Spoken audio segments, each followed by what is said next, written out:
Welcome to the eVidyam. Now we will start chapter 1st, class 11th, physics. In this series of class 11th physics, we will discuss the chapter NCERT notes. Chapter 1 is physical world.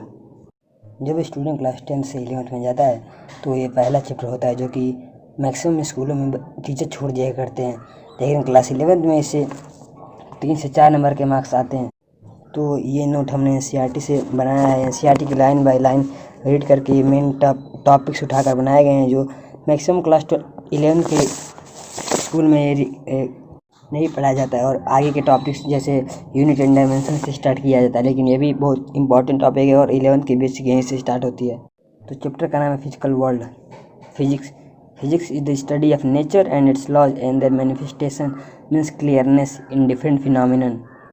पूरी physics बस 2 ही principal पर काम करती है, पहला unification, दूसरा reduction. और unification means होता है the process of explaining diverse phenomenon in terms of few concept and laws.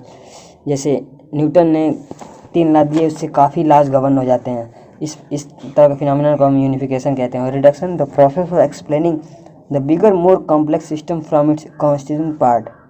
मतलब जब हम बहुत बड़े क्वेश्चंस को हिस्से में तोड़ कर करते हैं तो उसे ही रिडक्शन कहते हैं। ये thermodynamic deals with bulk system, in this हम उसे बांटकर उसके बारे में डिटेल स्टडी करते हैं। फिर तब आता है classical physics. It deals with the macroscopic phenomenon, जैसे मैकेनिक्स, थर्मोडायनेमिक्स, ऐसे फिजिक्स में कई पार्ट्स हैं, ये क्लासिकल फिजिक्स में आते हैं। और the microscopic domain of physics deals with the structure of matter and minute scale about electron, proton, neutron, these are microscopic domain of physics. और द मेंट of fundamental forces in nature, there are maximum 4 types of fundamental forces in nature and it increases but maximum we count it 4. पहला है gravitational force. ये हमने class 9th में पढ़ा है, लेकिन इसका उतना डिटेल में नहीं पढ़ा है। और इस 11th के सेकंड पार्ट के पहले चैप्टर में ग्रेविटेशनल फोर्स स्टार्ट हुआ है और इसके बारे में डिटेल से स्टडी करते हैं। जैसे force of mutual attraction between any 2 objects heavy masses by virtue of masses like Earth, Sun and etc. As we have studied in class 9th about it in brief, not in brief but class in 11th we will discuss complete. The second is electromagnetic force. ये 11th के topics में नहीं है, लेकिन ये class 12 के शुरुआती topics में ही आता है। तीसरा चौथा chapter magnetic effect of electric current में या इलेक्ट्रोमैग्नेटिक फोर्स और इलेक्ट्रोमैग्नेटिक इंडक्शन के बारे में आगे बात करेंगे। और the force between charge particle, this phenomenon is given by Coulomb's law, like charge repulsive force these are, and then next comes nuclear forces. These are also important forces in यह maximum हम class 12 के part में discuss करते हैं, इसलिए भी 11th में इतना ध्यान नहीं दिया जाता है। न्यूक्लियर फोर्स है इलेक्ट्रॉन, प्रोटॉन, न्यूट्रॉन के बारे में देखा जाता है। Strong, there are 2 types of nuclear force, strong nuclear force and weak nuclear force. Strong nuclear force में आता है force behind neutrons in nucleons as neutrons is stable due to attractive forces and there is also electric forces, so the is negligible compared to electric forces. It is strongest of all forces, about 100 times electromagnetic force. Electromagnetic force is strength. और इसके बाद आता है second weak nuclear forces.